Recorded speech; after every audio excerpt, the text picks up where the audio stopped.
Diego Gracia estaba de pie junto a la ventana de su despacho, observando cómo las hojas otoñales danzaban en las ráfagas de viento.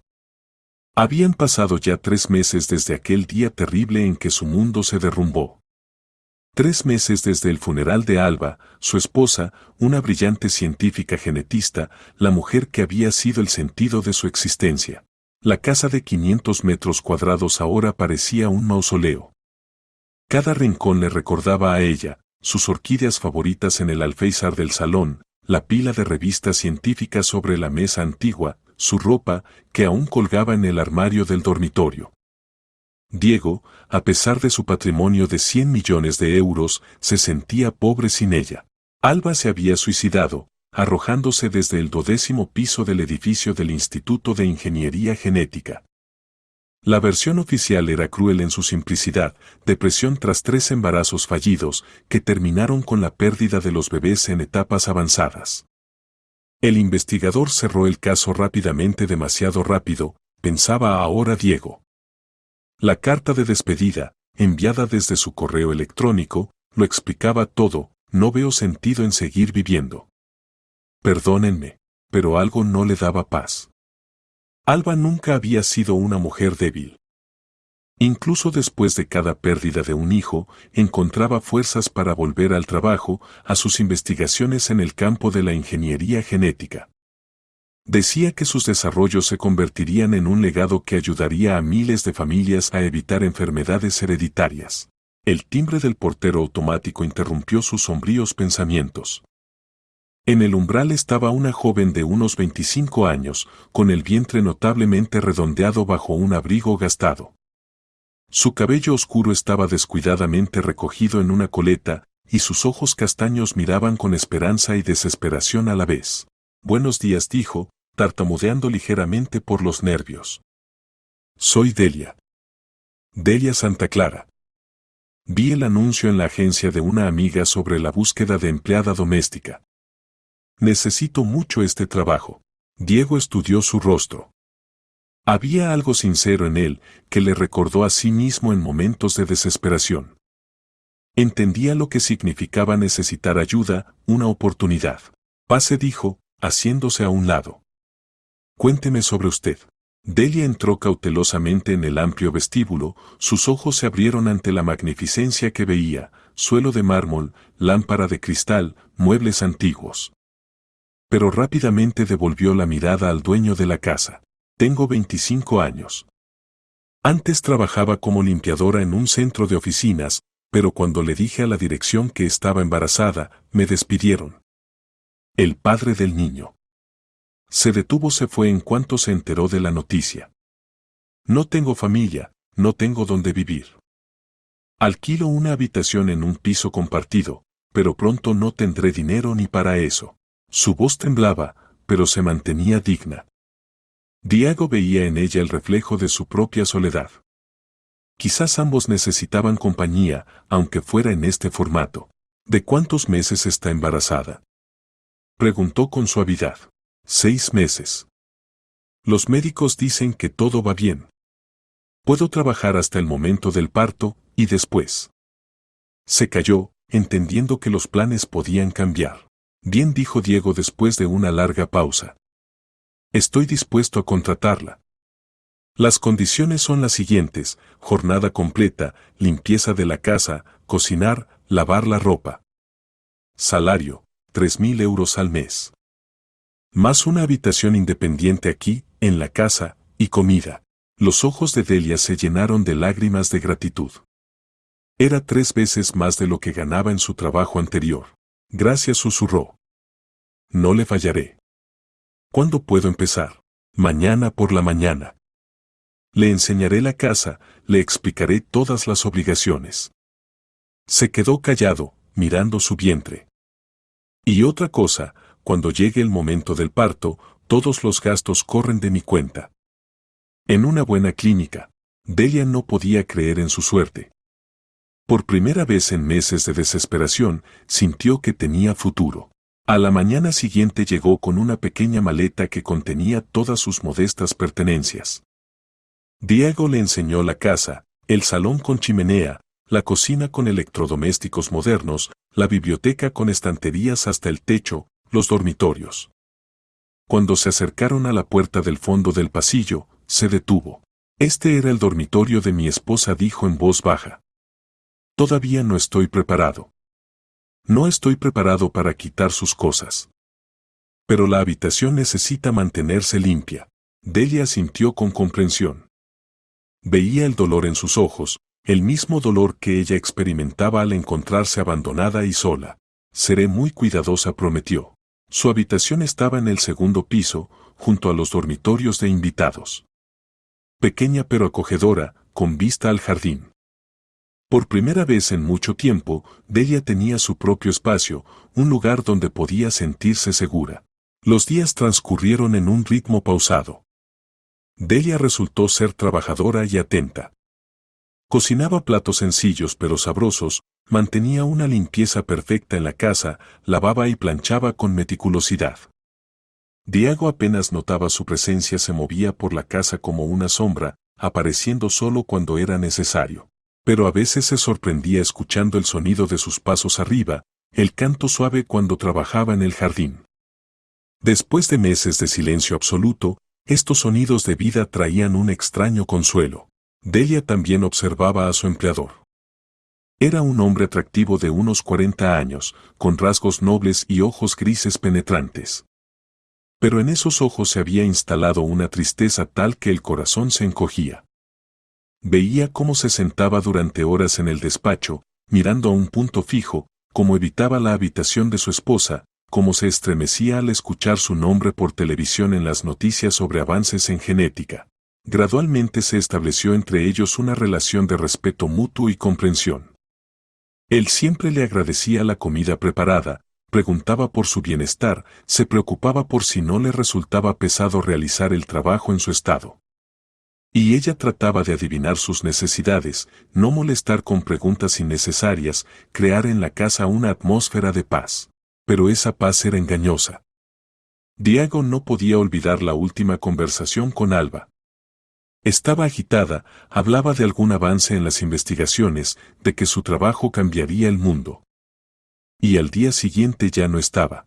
Por las tardes, cuando Delia subía a su habitación, él se quedaba en el despacho, revisando documentos que la policía había devuelto después de terminar la investigación. Entre ellos estaban las anotaciones de Alba, sus notas científicas, borradores de artículos.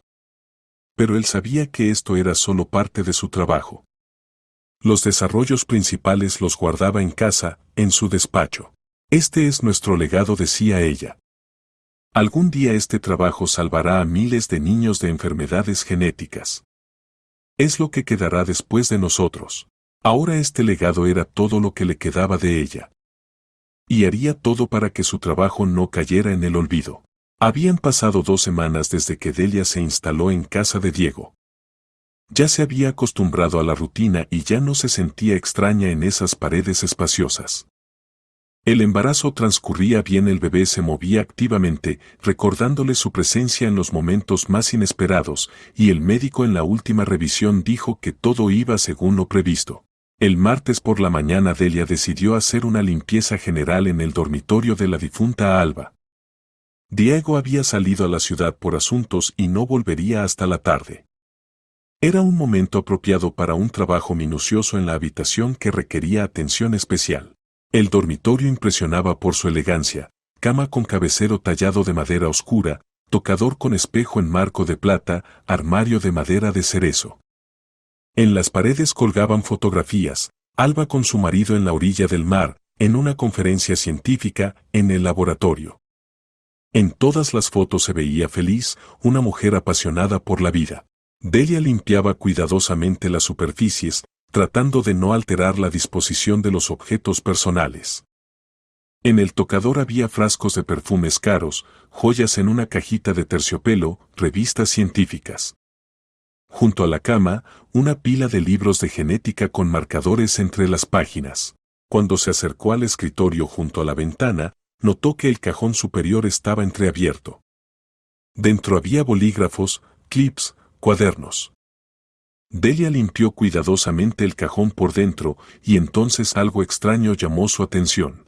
En el fondo del cajón, en el rincón más alejado, había una carpeta azul. Parecía como si la hubieran metido allí a toda prisa y se hubieran olvidado de cerrar completamente el cajón. Delia no la tocó, pero memorizó su ubicación. Al día siguiente, durante la limpieza diaria, volvió a entrar en el dormitorio. Y entonces notó que el cajón ahora estaba completamente cerrado. La curiosidad pudo más, lo abrió cuidadosamente y descubrió que la carpeta azul ya no estaba. Era extraño. Diego había dicho que no estaba preparado para revisar las cosas de su esposa. Y ayer estuvo todo el día en casa, trabajando en el despacho. Ella escuchó su voz, hablaba por teléfono con socios comerciales. ¿Acaso había entrado en el dormitorio después de todo? Delia decidió no darle importancia. Quizás se había equivocado, tal vez la carpeta no había estado allí. El embarazo a veces jugaba malas pasadas con la memoria. Pero el jueves por la mañana, limpiando en el despacho de Diego, notó su rostro preocupado. Estaba sentado en la mesa, con algunos documentos extendidos delante, frunciendo el ceño. Delia dijo cuando ella entró con la aspiradora. Dígame, ¿no ha tomado nada del dormitorio de mi esposa? ¿Quizás movió algo de sitio? No, don Diego. Solo quito el polvo y hago limpieza húmeda. No tocó nada innecesariamente. Él asintió, pero la expresión de su rostro siguió tensa. Todo el día estuvo alterado, comió mal, salió varias veces a la terraza con desconcierto. Delia sentía su preocupación, pero no se atrevía a preguntar.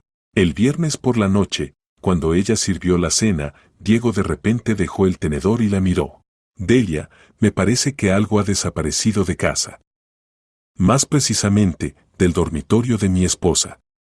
¿Podría estar más atenta? Si nota algo sospechoso, personas desconocidas cerca de la casa, sonidos extraños por la noche, díganmelo sin falta. Por supuesto, respondió ella, y entonces se decidió. ¿Y qué es exactamente lo que ha desaparecido? Documentos. Desarrollos científicos de mi esposa. Son muy importantes. Delia sintió cómo se aceleraba su pulso. La carpeta azul. La recordaba perfectamente. Don Diego dijo lentamente, ¿esos documentos estaban en una carpeta azul? Él levantó bruscamente la cabeza. ¿La vio? Sí. El martes, cuando limpiaba en el dormitorio. En el cajón superior del escritorio, en el rincón derecho. Y el miércoles ya no estaba. El rostro de Diego palideció. Se levantó de la mesa y caminó por la cocina. ¿Está segura? Absolutamente. Lo recordé bien porque el cajón estaba entreabierto, y normalmente todo en el dormitorio está perfectamente ordenado. Y luego me sorprendí de que el cajón estuviera completamente cerrado. Él se volvió bruscamente hacia ella. ¿A qué hora limpiaba allí? El martes desde las 10 de la mañana hasta las 12 del día. Usted se fue a la ciudad sobre las 9. ¿Y el miércoles? Sobre las 11 de la mañana entré por media hora. Gracias por decírmelo. Esto es realmente importante. Muy importante. ¿Y qué tipo de documentos eran? Se atrevió a preguntar. Diego guardó silencio durante mucho tiempo, mirando por la ventana. Mi esposa era una científica genial, dijo finalmente. Trabajaba en un método para tratar enfermedades hereditarias. Sus investigaciones podrían haber salvado a miles de niños. Esos documentos son el resultado de 15 años de su trabajo. Es su legado. Su voz temblaba por las emociones apenas contenidas. Delia instintivamente puso la mano en su vientre, pensaba en su futuro hijo, en qué felicidad era que estuviera sano. Los encontraremos, dijo en voz baja. Sin duda los encontraremos. Él la miró sorprendido. En su voz sonaba tal convicción, tal determinación, que de repente le resultó más fácil respirar. Sí, dijo. Los encontraremos. Esa misma noche revisó todas las grabaciones de las cámaras de seguridad. Las cámaras exteriores mostraban territorio vacío, nadie se había acercado a la casa. Pero la grabación de la cámara del vestíbulo lo dejó atónito. El miércoles, a las 2 de la madrugada, por la escalera subía una figura oscura con capucha. La persona se movía con confianza, como si conociera bien la casa. Fue directamente al dormitorio de Alba y salió de allí 10 minutos después. El rostro estaba oculto por una máscara negra. Diego revisó la grabación una y otra vez.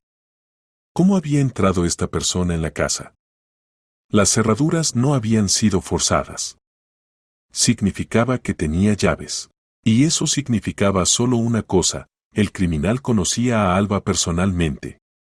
La conocía lo suficientemente bien como para hacer un duplicado de las llaves. Sabía de la existencia de los documentos y su ubicación. Por primera vez en meses después de la muerte de su esposa, Diego sintió no solo pena, sino también rabia. Alguien había usado su tragedia familiar para robar los frutos del trabajo de muchos años de Alba. Alguien en quien confiaban. Por la mañana fue a la policía y presentó una denuncia por robo. Pero entendía, sin pruebas de la identidad del ladrón, el caso llegaría a un callejón sin salida. Necesitaba actuar por su cuenta. Delia dijo durante el desayuno: quiero agradecerle. Si no hubiera sido por su atención, no habría descubierto la desaparición tan pronto. Me alegra haber podido ayudar. ¿Y qué va a hacer ahora? Buscar.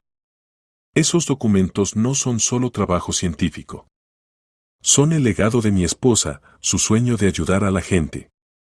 No permitiré que alguien robe su trabajo y se aproveche de él. En los ojos de Delia brillaron las lágrimas. Veía cómo este robo lo había herido, qué dolor había traído. Y en su corazón nació la determinación de ayudarlo a cualquier precio. El lunes comenzó para Diego con una llamada telefónica del agente de policía del barrio.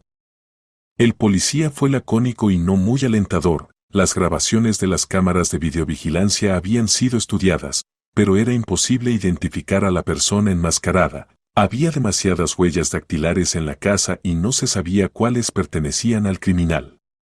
El caso fue derivado al Departamento de Investigación de Robos, pero no daban muchas esperanzas de una resolución rápida. Después de colgar, Diego comprendió: la policía actuaría según el esquema estándar, lo que significaba lenta y, muy probablemente, sin resultados. No tenía tiempo para esperar. Alguien ya se había apoderado de parte de los desarrollos de Alba y podía intentar hacerlos pasar por suyos o venderlos. Sacó la guía telefónica y encontró el número de una agencia de detectives que su abogado le había recomendado. La agencia Solís y Asociados se especializaba en investigaciones privadas y tenía buena reputación. Buenos días, dijo una voz masculina agradable. Agencia de detectives Solís y Asociados. Alejandro Solís al habla. Buenos días. Diego Gracia. Necesito su ayuda en la investigación de un robo. El caso es bastante específico. Entiendo. ¿Puede venir hoy? Digamos, a las 3 de la tarde. Allí estaré. La oficina de la agencia estaba ubicada en el centro de la ciudad, en un moderno centro de negocios. Alejandro Solís resultó ser un hombre de unos 50 años. Estrechó firmemente la mano de Diego y escuchó atentamente el relato sobre el robo de documentos. Vio la grabación de la cámara de seguridad.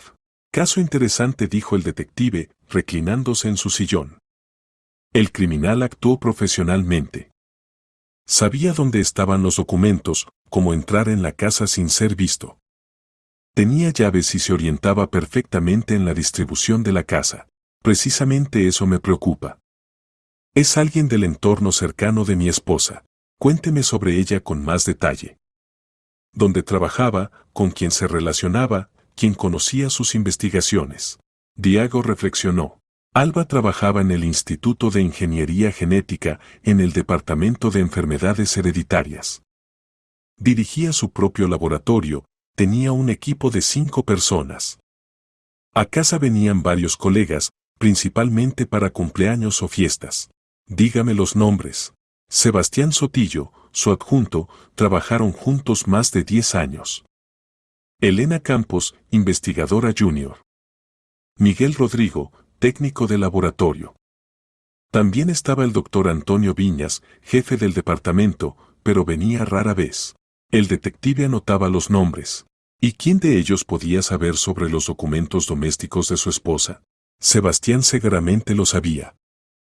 Alba mencionaba a menudo que trabajaba en algo importante en casa, que tenía allí la parte principal de las investigaciones. Él preguntaba varias veces si necesitaba ayuda. ¿Desde cuándo se conocen? Se conocieron en el doctorado, hace unos 15 años. Sebastián era considerado el mejor amigo de Alba. Después de cada uno de nuestros. Diego se interrumpió, después de cada pérdida de un hijo venía, la apoyaba. Ella confiaba mucho en él. Alejandro Solís asintió. Entiendo. ¿Y los otros colegas? Elena y Miguel trabajan en el laboratorio desde hace poco, unos 2 años. Viñas conoce el trabajo en términos generales. Bien. Ahora necesitamos averiguar quién de ellos tuvo acceso a su casa, quién pudo hacer un duplicado de las llaves. Esta es una investigación seria. Mis servicios cuestan 150 € al día más gastos. Ya que los métodos de búsqueda de pruebas pueden ser diversos, desde legales hasta no muy legales. El dinero no es problema. Lo principal es encontrar los documentos y a quién los robó. Entonces comenzamos. Primero necesitamos estudiar a todos los sospechosos potenciales, su situación financiera, conexiones, coartadas en el momento del robo. Al día siguiente el detective se puso manos a la obra. Comenzó por el Instituto de Ingeniería Genética, presentándose como periodista que escribía un artículo sobre el trabajo de Alba Gracia. Los colegas de la difunta compartían gustosamente sus recuerdos. Elena Campos, una mujer joven de cabello rubio corto, hablaba de los logros científicos de Alba con admiración genuina. Era un genio. Su método de determinación de mutaciones genéticas podría haber producido una revolución en la medicina. Todos sabíamos que trabajaba en algo especial en casa. Sebastián decía que Alba estaba cerca del gran avance. ¿Y cómo reaccionaba el propio Sotillo ante su trabajo?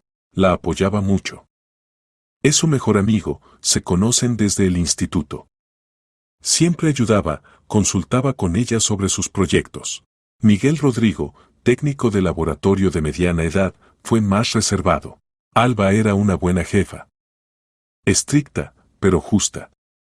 En cuanto a sus investigaciones domésticas, nosotros, los empleados ordinarios, no sabíamos casi nada de eso. Sebastián estaba al tanto, los demás no. Se empezaba a formar un cuadro interesante. El detective decidió hablar con el propio Sotillo, pero no estaba en su lugar, había viajado en comisión de servicio a Alemania para una conferencia científica. Mientras tanto, Diego en casa trataba de reconstruir el cuadro de los últimos meses de vida de Alba. Revisaba sus anotaciones, diarios, trataba de entender qué exactamente había en los documentos robados. Delia dijo durante la cena, ¿mi esposa no dejó algunas notas en el dormitorio? ¿Tal vez marcadores con anotaciones en los libros? Vi varios cuadernos con fórmulas, respondió ella. Están en la mesita junto a la cama. ¿Quiere que se los traiga? Sí, por favor. Delia trajo 3 pequeños cuadernos.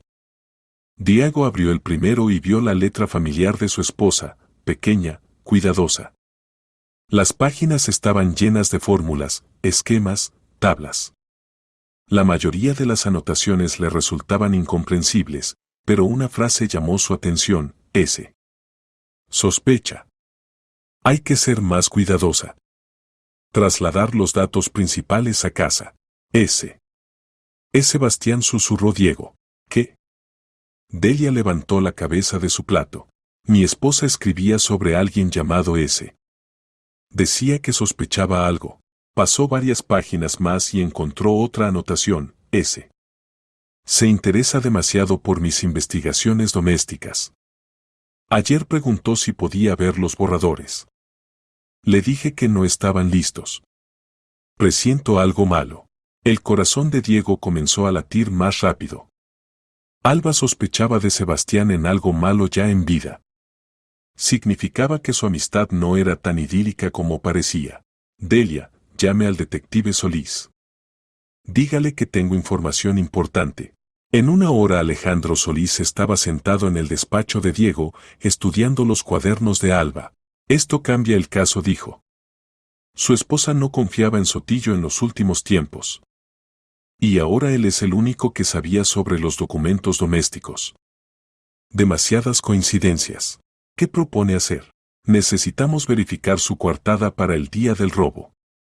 Afirma que se fue en comisión de servicio a Alemania el lunes por la mañana. Pero el robo ocurrió el miércoles por la noche. Técnicamente pudo haber regresado. ¿Y cómo verificarlo? Tengo contactos en el aeropuerto. Averiguaremos cuándo exactamente voló y si hubo vuelos de regreso. El detective se fue, y Diego se quedó a solas con pensamientos inquietantes. Sebastián. La persona que Alba consideraba su mejor amigo y colega. Que los apoyó durante las pérdidas de los hijos. Que conocía todos sus secretos familiares. Don Diego dijo cuidadosamente Delia, entrando con té, ¿y si este Sebastián no solo robó los documentos? ¿Qué quiere decir? Bueno. ¿Y si de alguna manera está relacionado con la muerte de su esposa? Diego levantó bruscamente la cabeza. Este pensamiento ya había pasado por su conciencia, pero lo rechazaba como demasiado terrible. La policía dijo que fue suicidio. Está su carta de despedida. ¿Y usted la vio? La carta, quiero decir. Sí, el investigador me la mostró. Fue enviada desde su computadora de trabajo en el instituto. Pero alguien más pudo enviarla, insistió Delia. El mismo Sebastián. Trabajaba con ella, seguramente conocía sus contraseñas. Diego se levantó y se acercó a la ventana. En la calle comenzaba a llover, las gotas corrían por el cristal como lágrimas. ¿Cree que la mataron? Creo que vale la pena considerar esta posibilidad. Especialmente si la persona de la que sospechaba ahora robó sus documentos. Esa noche Diego no pudo dormir. Releía los cuadernos de su esposa, buscando nuevas pistas. Y en el tercer cuaderno encontró una anotación que lo hizo palidecer. Oyese. Propuso encontrarnos mañana, en mi despacho. Dijo que quería discutir nuestro proyecto conjunto. Pero no tenemos ningún proyecto conjunto. Temo que esté tramando algo. Esta era la última anotación. Fechada el día antes de la muerte de Alba. Por la mañana llamó al detective y le leyó la anotación encontrada. Vaya. Exclamó Solís. Creo que es hora de acudir a la policía. Ya no es solo un robo, es un posible asesinato. ¿Y tenemos pruebas? Por ahora solo circunstanciales. Pero cada vez hay más. Por cierto, verifiqué los vuelos de Sotillo. Realmente voló a Alemania el lunes, pero hay una rareza, regresó ya el miércoles por la tarde, aunque la conferencia continuaba hasta el viernes. ¿O sea que estaba en la ciudad la noche del robo? Exactamente. La razón oficial del regreso fue la enfermedad repentina de la madre. Pero verifiqué, su madre murió hace 5 años. Diego sintió como todo se helaba por dentro. Sebastián había mentido sobre la razón del regreso. Significaba que tenía otros planes para esa noche. ¿Qué sigue? Vamos a la policía. Con estos datos están obligados a reabrir la investigación de la muerte de su esposa. El investigador Andrés Coloma, que había investigado el caso del suicidio de Alba Gracia, era un funcionario experimentado. En 20 años de trabajo en las fuerzas del orden había visto de todo, y el caso de Alba no le había parecido algo inusual. Depresión, embarazos fallidos, presión del trabajo, cuadro típico para suicidio. Pero cuando a su despacho entraron el viudo con un detective privado y pusieron sobre la mesa nuevas pruebas, Coloma comprendió, el caso tendría que ser reconsiderado. ¿Así que afirman que Sotillo pudo matar a su esposa? Aclaró, estudiando los cuadernos de Alba. Sí, respondió Diego. Y robar sus desarrollos científicos. Tenía motivo, oportunidad y una coartada que no resiste verificación. Bien. Estoy dispuesto a reabrir la investigación. Pero necesitamos pruebas más sólidas.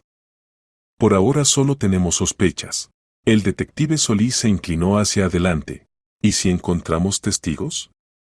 ¿Alguien pudo ver lo que pasaba en el instituto el día de la muerte de Alba Gracia? Interrogamos a todos los empleados, objetó el investigador.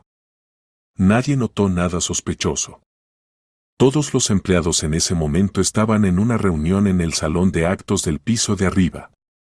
excepto Sotillo. Él ese día no fue al trabajo, se había quedado enfermo en casa. Su vecina lo confirmó, dijo que todo el día estuvo en casa y escuchaba la televisión alto. ¿Y los edificios circundantes? Tal vez alguien de las casas vecinas vio lo que pasaba en las ventanas del 12º piso. Coloma reflexionó. Realmente, con las prisas esta dirección no se había trabajado a fondo. De acuerdo, nos ocuparemos de buscar testigos. Y mientras tanto necesitamos conseguir una orden de registro de la vivienda de Sotillo. Sebastián Sotillo vivía en un barrio residencial de la ciudad, en un apartamento de 150 metros cuadrados. Soltero de 40 años, gastaba la mayor parte del salario en tecnología cara, libros y viajes. El apartamento estaba amueblado con gusto, muebles de cuero, estanterías con literatura científica. Cuando llegaron los policías con el registro, Sebastián se mostró tranquilo, incluso amigable. Por supuesto, registren, dijo. No tengo nada que ocultar. Es una pena que la muerte de Alba haya generado tales sospechas. Éramos los mejores amigos. El detective Solís estuvo presente durante el registro y observó atentamente su comportamiento. Sotillo parecía sincero, pero el investigador experimentado sabía, los mejores criminales siempre son buenos actores. El registro continuó 3 horas. En el despacho encontraron muchos documentos científicos, pero entre ellos no había nada que perteneciera a Alba. Solís ya comenzaba a dudar de la corrección de las sospechas cuando uno de los agentes lo llamó desde el dormitorio. Alejandro, mire esto. En el armario, bajo una pila de ropa de cama, yacía una carpeta azul. Exactamente igual que la que había descrito Delia. ¿Qué es esto?, preguntó el investigador Coloma a Sotillo. El rostro del científico palideció de repente. Documentos. Soy científico. Pero su voz temblaba. Solís abrió la carpeta y vio documentos con el título Metodología de Determinación de Mutaciones Genéticas. Sistema de Detección Temprana de Enfermedades Hereditarias. En la esquina estaba la firma, A. Gracia. Sebastián Sotillo, dijo el investigador, queda usted detenido por sospecha de robo. Tiene derecho a guardar silencio. Sotillo se volvió bruscamente. Esperen. Es un malentendido. Alba me dio esos documentos antes de morir. Me pidió que los conservara. Entonces, ¿por qué no lo dijo inmediatamente?, preguntó Solís. ¿Y por qué mintió sobre la enfermedad de su madre, que murió hace mucho, para regresar de la comisión de servicio? Sotillo comprendió que había caído en una trampa. Su historia se desmoronaba. Yo puedo explicarlo todo, murmuró. Explíquelo, sin duda, dijo fríamente el investigador. En comisaría. Mientras interrogaban a Sebastián, el detective Solís comenzó la búsqueda de testigos. El Instituto de Ingeniería Genética estaba ubicado en el centro comercial de la ciudad, rodeado por todos lados de edificios altos. Había que verificar cada ventana que diera al 12º piso del instituto. Era un trabajo meticuloso. La mayoría de los apartamentos en horario laboral estaban vacíos, y quienes estaban en casa en el momento de la tragedia no notaron nada.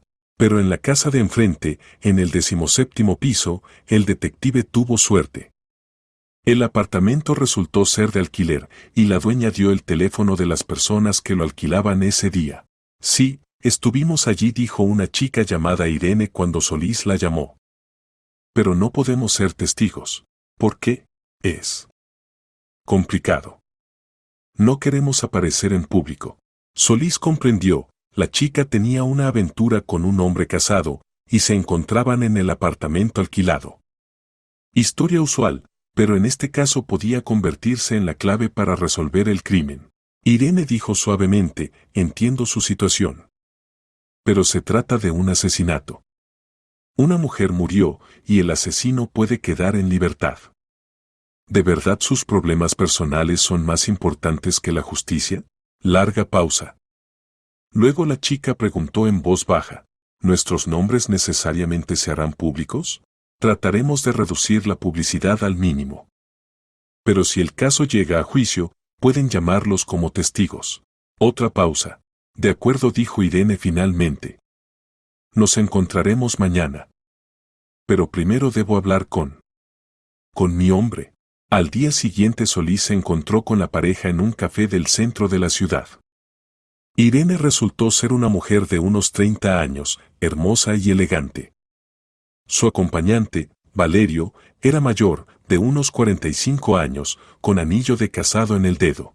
Estuvimos en el apartamento desde las 2 hasta las 5 de la tarde, comenzó a relatar Irene, evidentemente nerviosa. Desde la ventana se ve bien el edificio del instituto. Valerio fumaba en el balcón, y yo decidí grabarlo en video con el teléfono. Así, como recuerdo. ¿Y qué vieron? En un momento dirigí la cámara hacia las ventanas del instituto. Y entonces se interrumpió. Entonces vi que en el 12º piso en una de las ventanas pasaba algo extraño. ¿Qué exactamente? Había 2 personas.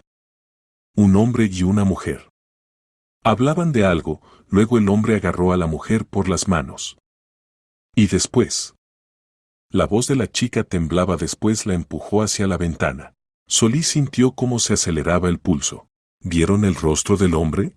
No muy bien, la distancia es grande. Pero era alto, de traje oscuro. ¿Y la mujer? Cabello largo oscuro, blusa clara. Resistía, trataba de soltarse. ¿Conservaron esta grabación de video? Irene sacó el teléfono. Sí. Quería borrarla, pero no pude. Todo el tiempo pensaba en esa mujer. El video era borroso por la gran distancia, pero realmente se podían distinguir 2 figuras en la ventana. El hombre agarra a la mujer, ocurre una lucha, y luego se abre la ventana y la mujer cae de ella. Es un asesinato, susurró Valerio. Vimos un asesinato. ¿Por qué no acudieron inmediatamente a la policía?, preguntó el detective. Nos asustamos, confesó Irene. Comprendimos que habíamos sido testigos de un crimen, pero temíamos que nuestra aventura se hiciera pública. Valerio tiene esposa, hijos. ¿Y ahora están dispuestos a dar testimonio? Se miraron. Sí, dijo Irene firmemente. Esa mujer merece justicia. Con esta grabación de video Solís inmediatamente se dirigió a comisaría. El investigador Coloma estudió el video con un experto criminalista. La calidad no es la mejor, dijo el experto, pero algo se puede distinguir. Altura aproximada del hombre, complexión. Y lo principal, se ve que realmente empujaron a la mujer. ¿Es suficiente para acusar a Sotillo? En conjunto con otras pruebas, sí. Mientras tanto, Sebastián Sotillo había pasado en la celda de detención preventiva ya un día. La seguridad inicial lo había abandonado. Comprendía, las pruebas contra él se acumulaban y negarse era inútil. Cuando el investigador le mostró la grabación de video, Sotillo se rindió definitivamente. Bien, dijo en voz baja. Contaré la verdad. Pero no fue un asesinato premeditado. Todo ocurrió espontáneamente. Cuente. Conocía las investigaciones domésticas de Alba desde hacía tiempo. Trabajaba en un método revolucionario de tratamiento de enfermedades genéticas. Era un trabajo para el premio Nobel, ¿entienden? Y yo. Yo toda la vida había estado en su sombra. Ella era un genio, y yo solo un buen ejecutor. Sotillo calló, ordenando sus pensamientos. Continue, lo animó el investigador. Alba comenzó a sospechar que yo me interesaba demasiado por su trabajo. Empezó a ocultarme detalles. Y yo comprendía, si publicaba los resultados, entraría en la historia de la ciencia. Y yo quedaría como nadie. ¿Y decidió matarla? No.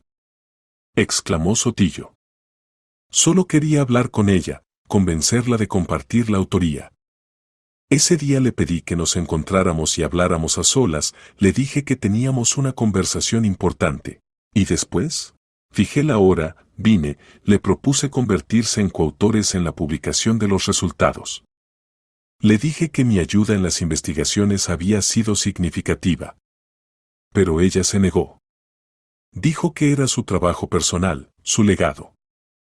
Discutimos, yo insistía. Y ella dijo que ya no confiaba en mí, que me sospechaba de intentar robar su trabajo. Amenazó con contárselo a la dirección del instituto. Yo Yo no lo soporté. La agarré por las manos, traté de convencerla. Y ella intentaba soltarse, gritaba. Y entonces la empujé hacia la ventana. No quería matarla. Solo quería que se callara. Pero la ventana estaba abierta, perdió el equilibrio. Sotillo se echó a llorar. El investigador anotaba cada palabra. ¿Y la carta de su computadora? Sí, la envié yo. Después de su caída comprendí que me acusarían de asesinato. Conocía su contraseña, a menudo trabajábamos en la misma computadora. Escribí la carta en su nombre para que todo pareciera suicidio. ¿Y cómo entró sin ser visto en el edificio del instituto ese día? Se había quedado enfermo en casa. ¿Y cómo se ocultó después?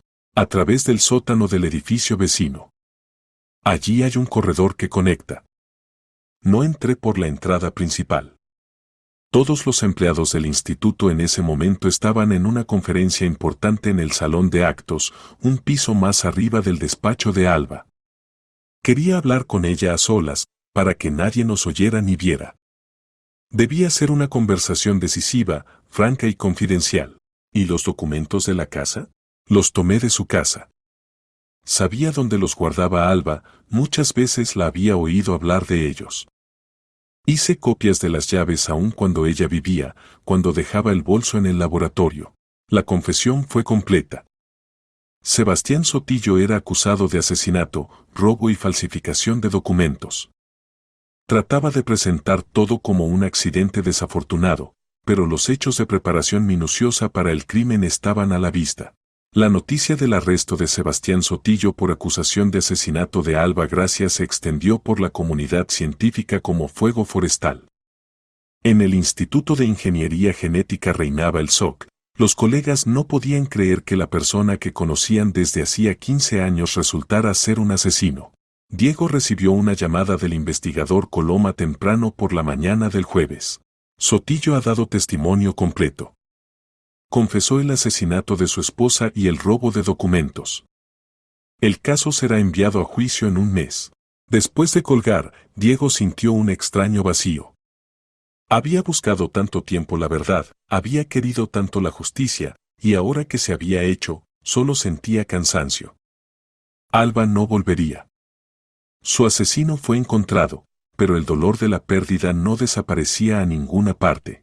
Delia la llamó, oyendo sus pasos en la escalera. Ella bajaba lentamente, con cuidado, el vientre interfería notablemente con los movimientos. Sí, don Diego. Arrestaron a Sebastián. Confesó. Mi esposa. Realmente la mató él. Delia se detuvo, presionando la mano contra el pecho. Dios mío. ¿Significa que teníamos razón? Desafortunadamente, sí. Sebastián Sotillo mató a Alba por envidia y motivos mercenarios. Quería apropiarse de sus desarrollos científicos. ¿Y qué pasará ahora con los documentos? Me los devolverán. Delia se acercó e inesperadamente puso la mano en su hombro. Don Diego, lo siento mucho. Entiendo lo doloroso que es saber que a una persona querida la traicionó a alguien en quien confiaba. Él la miró sorprendido. En los meses de vida en común, Delia nunca se había permitido tal cercanía. Siempre mantenía la distancia, recordando su posición de empleada doméstica.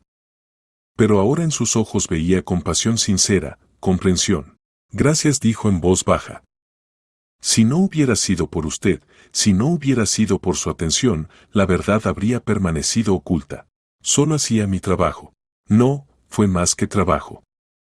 Me ayudó a encontrar justicia para mi esposa. En ese momento pasó entre ellos algún hilo especial de comprensión. Dos personas solas, que la vida unió en un momento difícil, y que se ayudaron mutuamente a resistir. Delia, dijo Diego después de una pausa, quiero que sepa, pase lo que pase después, usted siempre tendrá aquí un hogar. Y trabajo. Y apoyo. Sus ojos se llenaron de lágrimas. Usted es una persona muy buena. Su esposa probablemente fue feliz con usted. Espero que sí. Y ahora quiero hacer que su trabajo no se pierda. Sus investigaciones deben ayudar a la gente, precisamente eso quería ella. Al día siguiente Diego se reunió con el abogado para discutir el futuro destino del legado científico de Alba. Los documentos robados por Sotillo constituían solo parte de su trabajo, los demás materiales se guardaban en la caja fuerte doméstica. ¿Qué planea hacer con ellos?, preguntó el abogado. Venderlos a alguna compañía médica grande que pueda llevar las investigaciones hasta el final e implementar la metodología de tratamiento. Alba soñaba con ayudar a niños con enfermedades hereditarias. Esta oportunidad no se puede perder. Tengo contactos en la compañía Genogen. Se especializan precisamente en terapia génica y están dispuestos a pagar buen dinero por desarrollos prometedores. Las negociaciones con Genogen comenzaron una semana después. Los representantes de la compañía, después de estudiar los documentos de Alba, quedaron impresionados por la escala y el significado de su trabajo. Su esposa estaba al borde de un descubrimiento revolucionario, dijo el doctor Pablo Crisanto, científico principal de la compañía. Su metodología podría haber salvado a miles de niños de enfermedades hereditarias graves. ¿Cuánto están dispuestos a pagar?, preguntó el abogado de Diego. 300.000 euros. Más un porcentaje de las futuras ventas de medicamentos creados basándose en sus investigaciones. Era mucho dinero. Pero para Diego lo principal no era la riqueza, sino la posibilidad de hacer realidad el sueño de su esposa. Con los fondos obtenidos pensaba crear en su honor una fundación científica de apoyo a jóvenes científicos que trabajaran en el campo de la genética. Mientras tanto, el proceso contra Sebastián Sotillo ganaba impulso. El abogado del acusado trataba de lograr la recalificación del asesinato de intencional a imprudente, afirmando que la muerte de Alba fue resultado de un accidente durante la pelea. Pero la grabación de video de Irene y los testimonios detallados de los testigos no dejaban dudas. Sotillo empujó intencionalmente a la colega hacia la ventana. El acusado actuó por motivos mercenarios, declaró el fiscal en su discurso. Envidiaba el talento de la víctima, quería apropiarse de los frutos de su trabajo de muchos años. Cuando Alba Gracia se negó a compartir con él la autoría, la mató, y luego escenificó un suicidio escribiendo una carta. Sebastián Sotillo se sentaba en el banquillo de los acusados con la cabeza baja. 15 años de amistad con Alba, años de trabajo conjunto, todo se había convertido en cenizas por su envidia y codicia. El acusado tiene la última palabra, dijo el juez. Sotillo se levantó lentamente. Quiero pedir perdón al marido de Alba, a sus familiares, a los colegas. Cometí algo imperdonable. Alba era una científica destacada y buena persona. No merecía tal muerte. Yo lamento lo hecho cada segundo. El tribunal condenó a Sebastián Sotillo a 15 años de prisión. La justicia triunfó, pero su precio fue demasiado alto. Después de la lectura de la sentencia, Diego salió del edificio del tribunal y vio a Delia, que lo esperaba en la entrada. Ya estaba en el 9º mes de embarazo, y los médicos advertían que el parto podía comenzar en cualquier momento. ¿Por qué vino?, preguntó. En su estado hay que cuidarse. Quería apoyarlo, dijo simplemente.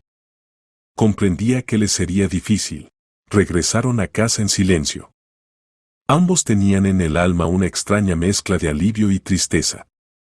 El asesino fue castigado, la verdad revelada, pero esto no devolvió la vida a Alba. Delia, dijo Diego cuando llegaron a casa, quiero comunicarle, el contrato con la compañía sobre la compra de los materiales de Alba fue firmado. Las investigaciones de Alba serán continuadas. Su sueño se realizará. Es maravilloso, respondió, y en su voz sonaba alegría sincera. Significa que no vivió en vano. En estas palabras simples había tal sabiduría que Diego sintió. Delia entendía su dolor mejor que todos los psicólogos y médicos. Ella también conocía lo que era la pérdida, la soledad, la lucha por la supervivencia. Esa tarde él se sentó en el despacho, revisando documentos de la caja fuerte, la colección completa de trabajos de Alba sobre ingeniería genética. Estos papeles costaban mucho dinero y trabajo, pero para él eran invaluables como recuerdo de la mujer amada. De repente en la casa se oyó un grito. Diego corrió arriba y vio a Delia, sentada en la cama de su habitación, pálida y asustada. ¿Qué pasó? Parece que comenzaron las contracciones, susurró, apretando el vientre. pero todavía es temprano. Faltan 2 semanas para la fecha. Prepárese, vamos inmediatamente a la maternidad. La ayudó a vestirse, tomó la maleta preparada de antemano y pidió un taxi. Por el camino a la clínica Delia apretaba su mano, luchando contra el dolor. Todo estará bien, la tranquilizaba. Los médicos dijeron que el niño se desarrolla normalmente. 2 semanas es una diferencia muy pequeña. ¿Y si algo sale mal? Susurraba. No tengo a nadie más que a este bebé. Me tiene a mí, dijo firmemente. No la abandono. En la maternidad colocaron inmediatamente a Delia en la sala de partos. Diego se quedó esperando en el pasillo, se preocupaba como si fuera el padre del futuro niño. Las enfermeras lo tomaban precisamente por el padre, era el único hombre que había traído a la parturienta y se interesaba por su estado. El parto duró 6 horas. Todo este tiempo Diego caminaba por el pasillo, preocupándose no menos de lo que se habría preocupado por su propio hijo. En los meses pasados juntos, Delia se había convertido para él en una persona cercana. Finalmente se abrió la puerta de la sala y salió la partera con sonrisa en el rostro. Felicidades, tienen un hijo. Niño sano, 3 kilos 200 gramos. La mamá se siente bien. Diego sintió una extraña alegría, como si realmente se hubiera convertido en padre. Cuando lo dejaron pasar a la sala, vio a Delia, cansada pero feliz, con un pequeño bulto en los brazos. Mire, susurró, qué hermoso es. El bebé dormía, con los puñitos apretados. Tenía cabello oscuro y carita roja. Diego tocó cuidadosamente su mejilla, la piel era increíblemente tierna. ¿Cómo lo llamará?, preguntó. No sé todavía. Todo el tiempo pensaba en una niña, y nació un niño. Lo miró. ¿Qué aconsejaría usted, Miguel? Este nombre significa semejante a Dios. Que crezca como buena persona. Miguel, repitió Delia. Me gusta. Miguelito. 5 días después, Delia con el niño regresaron a casa. Diego había preparado de antemano una cuna, cochecito, todo lo necesario para el bebé. ¿Por qué hace esto?, preguntó Delia, meciendo al hijo en los brazos. Solo soy su empleada doméstica, no, dijo él. Usted no es solo empleada doméstica. Es la persona que me ayudó a encontrar la verdad. La persona que trajo vida a esta casa después de largos meses de silencio mortal. Usted se ha convertido para mí casi en familia. Delia lloró, por primera vez en mucho tiempo, de felicidad y no de desesperación. La aparición del bebé en casa lo cambió todo. Donde antes reinaba el silencio del duelo, ahora sonaban llanto infantil, risa de Delia, canciones de cuna. Diego descubrió que esperaba con impaciencia regresar a casa después de reuniones de negocios para ver al bebé, hablar con Delia. Miguel resultó ser un niño tranquilo. Dormía bien por las noches, estudiaba el mundo con curiosidad con sus grandes ojos oscuros, sonreía a menudo. Delia era una madre ejemplar, atenta, paciente, tierna. Tiene instinto maternal natural, dijo Diego, observando cómo mecía a su hijo. Tal vez, respondió. O tal vez simplemente quería mucho a este niño, a pesar de todas las dificultades. Él entendía lo que quería decir. Quedar embarazada de un hombre que la abandonó en las primeras dificultades, encontrarse sola sin medios de subsistencia, todo esto podría haber quebrado a cualquiera. Pero Delia resistió y ahora era feliz. Gradualmente se establecieron entre ellos relaciones que era difícil definir con una palabra. Formalmente Delia seguía siendo empleada doméstica, pero de hecho era la dueña de la casa, madre de un niño al que Diego amaba como propio. Cuando Miguel cumplió 3 meses, Diego recibió una carta en la que el doctor Pablo Crisanto informaba que los primeros experimentos basados en los desarrollos de Alba habían dado resultados sorprendentes. El método de detección temprana de mutaciones genéticas funcionaba impecablemente. Me alegra informar que el trabajo de su difunta esposa ha producido una revolución en nuestra comprensión de las enfermedades genéticas. Ya hemos ayudado a 15 familias a identificar y eliminar problemas potenciales en etapa temprana del embarazo. Esto es solo el comienzo. El nombre de Alba Gracia entrará en la historia de la medicina. Leyendo la carta, Diego sintió orgullo por su esposa y al mismo tiempo dolor agudo. Alba soñaba precisamente con esto, ayudar a familias, salvar niños. Su sueño se hacía realidad, pero ella no estaba cerca para ver el triunfo. ¿Buenas noticias?, preguntó Delia, notando su rostro emocionado. Las mejores que pueden ser. El trabajo de Alba está salvando vidas de niños. Lo que soñó toda su vida se está haciendo realidad. Ella habría sido feliz, dijo en voz baja Delia. Sí. ¿Y sabe qué, Delia? Creo que habría sido feliz de que nosotros, de que tuviéramos tales relaciones. No le gustaba la soledad, siempre decía que la casa debe estar llena de vida y risa. Delia se ruborizó. En estos meses había crecido entre ellos un profundo entendimiento mutuo, pero ninguno se decidía a llamar este sentimiento por su nombre. Don Diego dijo cuidadosamente, ¿y qué pasará cuando Miguel crezca? Él la miró largo tiempo, ordenando sus pensamientos. Luego dijo, ¿y si su situación cambiara? ¿Cómo? Delia se levantó y se acercó a ella. En estos meses usted se ha convertido para mí en una persona muy querida. Ha traído a mi casa luz, calor, esperanza. Miguel. Lo amo como a hijo propio. ¿Y a usted yo? Se interrumpió, también la amo. Ella bajó los ojos. Pero soy una chica simple de familia desfavorecida. No tengo educación, dinero, posición en la sociedad. En cambio tiene buen corazón, alma clara, sabiduría que no enseñan en ninguna universidad. Me ayudó a encontrar la verdad sobre la muerte de mi esposa, me apoyó en los días más difíciles, dio a esta casa nueva vida. Pero la gente hablará. Que hablen. He vivido lo suficiente para entender, la opinión de la gente no vale la felicidad personal.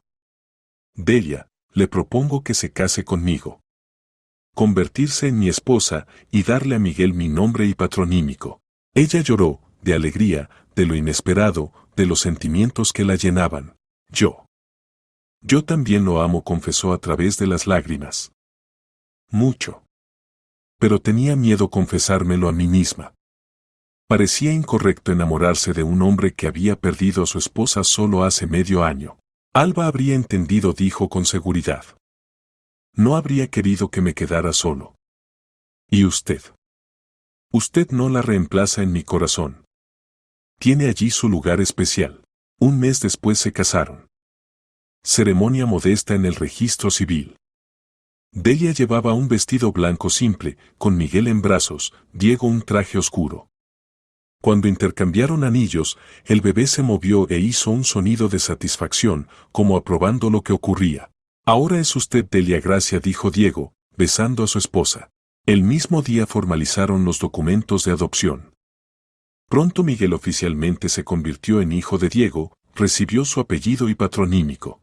Por la tarde, en casa, se sentaron en el salón junto a la chimenea. Miguel dormía en el cochecito, Delia se acomodó cómodamente junto a su marido en el sofá. ¿Sabes qué es sorprendente?, dijo Diego. Hace medio año me parecía que la vida había terminado. Y ahora entiendo, solo comienza de nuevo. Cada persona puede tener solo una vida, notó sabiamente Delia. Lo principal es no tener miedo a los cambios. No tengo miedo. Contigo y Miguel cerca, no tengo miedo de nada. Se sentaron en silencio, escuchando el crepitar de la leña en la chimenea y la respiración tranquila del bebé dormido. En la casa que tanto tiempo había estado llena de pena, ahora reinaban de nuevo paz y amor. El primer año de vida en común pasó como un día feliz. Delia floreció en el papel de esposa y madre, era cariñosa, tierna, sabia. Diego descubrió en sí sentimientos paternos que nunca antes había experimentado. Miguel crecía como niño fuerte e inteligente, que traía alegría a la casa cada día. Papá. Balbuceaba Miguel, extendiendo las manos hacia Diego. La palabra papá cada vez resonaba en el corazón del hombre con alegría. Nunca pensó que podría amar tanto al hijo de otro como al propio.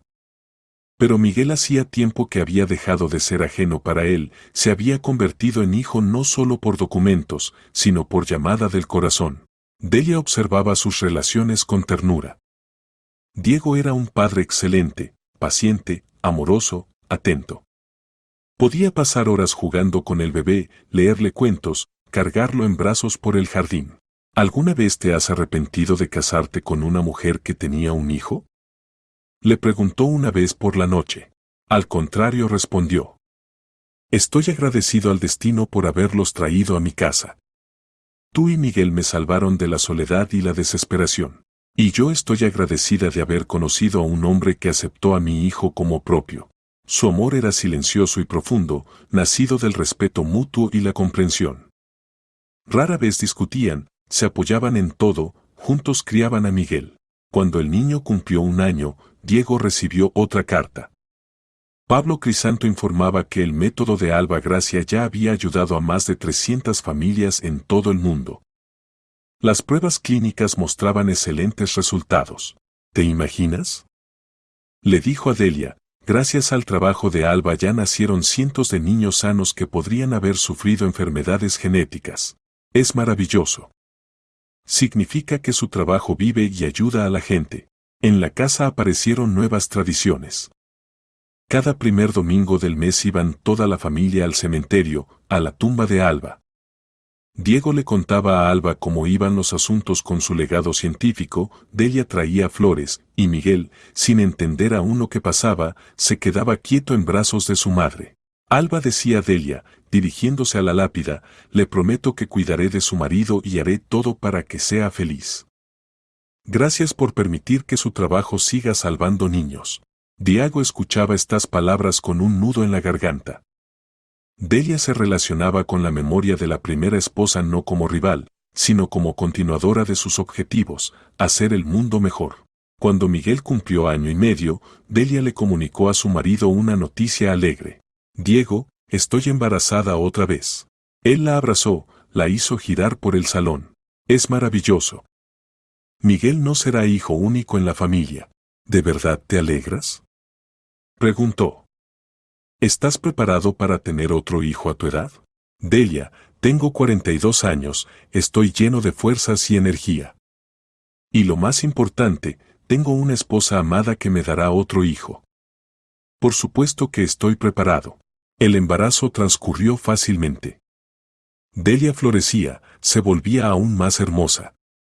Miguel, aunque no entendía completamente lo que pasaba, sentía la atmósfera especial en la casa y también se alegraba. Pronto tendrás un hermanito o hermanita, le explicaba Diego. Vive en la barriguita de mamá. El niño asentía y se acercaba al vientre de Delia, como tratando de hablar con el bebé aún no nacido. El parto fue fácil.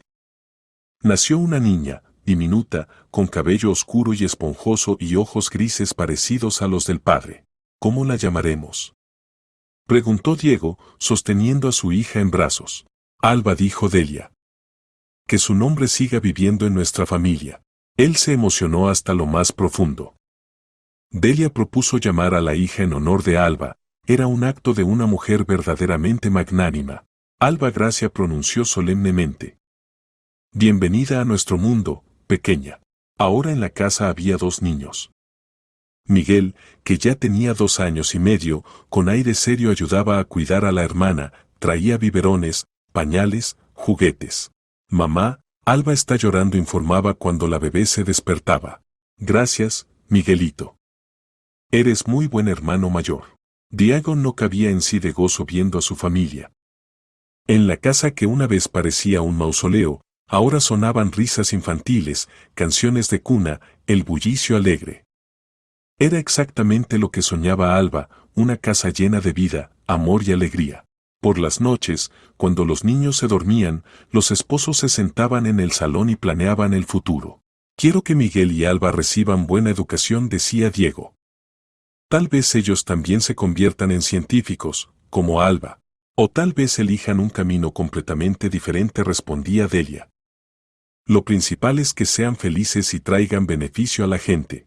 Con padres como nosotros no pueden crecer siendo malas personas, bromeaba.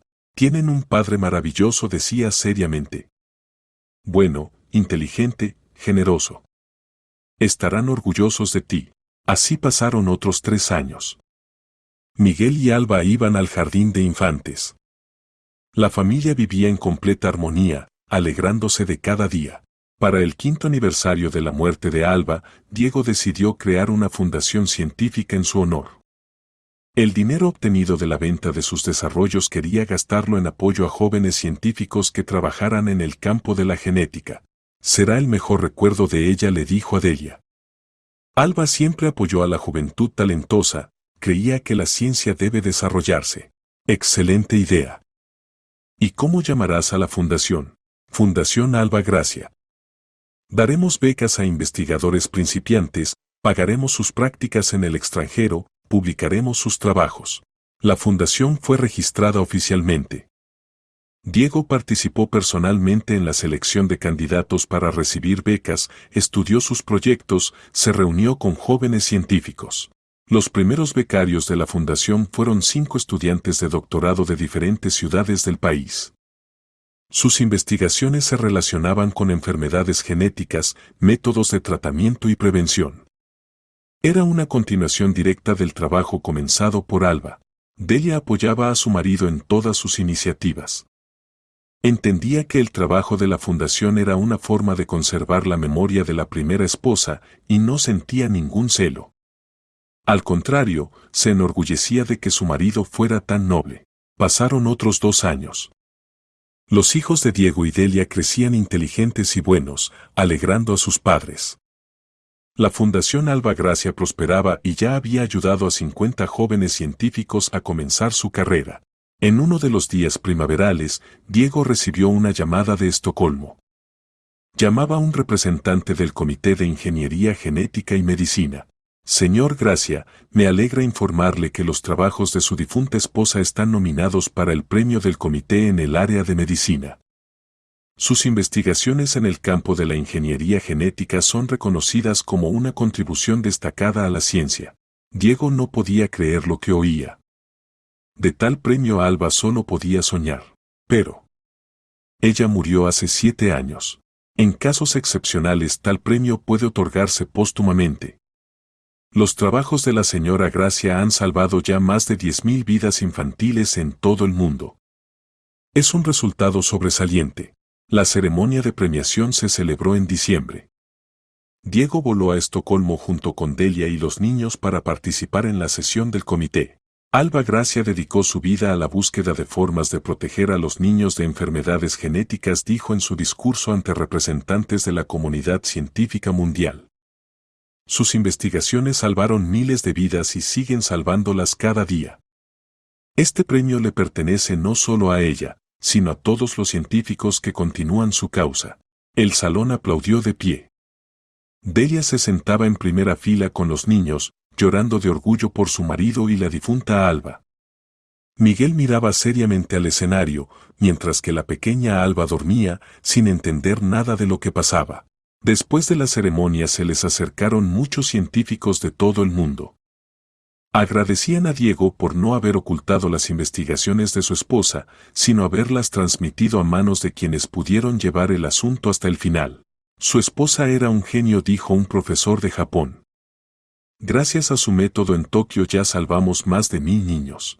Y en la India abrieron todo un centro de diagnóstico genético basado en sus desarrollos, añadió una científica de Delhi. Diego escuchaba estos relatos con el corazón rebosante de alegría. Alba soñaba con ayudar a la gente, y su sueño se realizó en escalas que ella misma no podría haber imaginado. Al regresar a casa, la familia organizó una pequeña celebración. En la mesa estaba la estatuilla del premio, y junto a ella las fotografías de la ceremonia de premiación. «Mamá, ¿y la tía Alba ahora es la más famosa?», preguntó Miguel. «Sí, hijo. Se hizo muy famosa porque ayudó a muchos niños a estar sanos. ¿Y cuando crezca, también ayudaré a los niños?». «Por supuesto, si quieres», respondió Diego. «Puedes convertirte en médico, científico o simplemente en buena persona que ayuda a otros». Alba, sin entender aún el significado de lo que pasaba, se estiraba hacia la estatuilla brillante del premio. «Miguel será médico», anunció con su voz infantil. «Y yo seré. Seré. Mamá». Todos se rieron. En la lógica infantil de Alba, ser mamá era la profesión más importante del mundo. Por la tarde, cuando los niños se durmieron, Delia y Diego se sentaron en la terraza, disfrutando de la cálida noche de verano. ¿Eres feliz?, le preguntó. Mucho. ¿Y tú? Más feliz de lo que podría soñar. A veces me parece que todo esto es un sueño. No hace mucho era nadie, una chica embarazada sin medios de subsistencia. Y ahora eres esposa, madre de 2 hijos maravillosos y la mujer más querida para mí en el mundo. Tú cambiaste mi vida, Diego. Me diste casa, familia, amor. Y tú me diste una nueva vida a cambio de la destruida. Me enseñaste a alegrarme de nuevo, a amar, a soñar con el futuro. Se sentaron en silencio, escuchando los sonidos nocturnos del jardín. En algún lugar de la casa respiraban tranquilamente sus hijos y las estrellas brillaban desde el cielo de verano. ¿Sabes en qué pienso ahora?, dijo Delia. En que Alba completó su misión en la Tierra, creó una metodología que salva niños. Y a nosotros el destino nos dio la oportunidad de continuar su causa y crear una familia. ¿Crees en el destino? Creo en que todo ocurre no por casualidad. Nos encontramos en el momento necesario, nos ayudamos mutuamente, creamos una familia. Alba ayuda a los niños a través de sus investigaciones y nosotros ayudamos a través de la fundación en su nombre.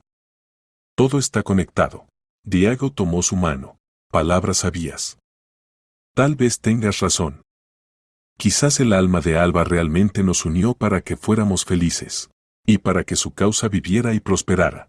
Otros 3 años después ocurrió otro evento importante en la vida de la familia Gracia.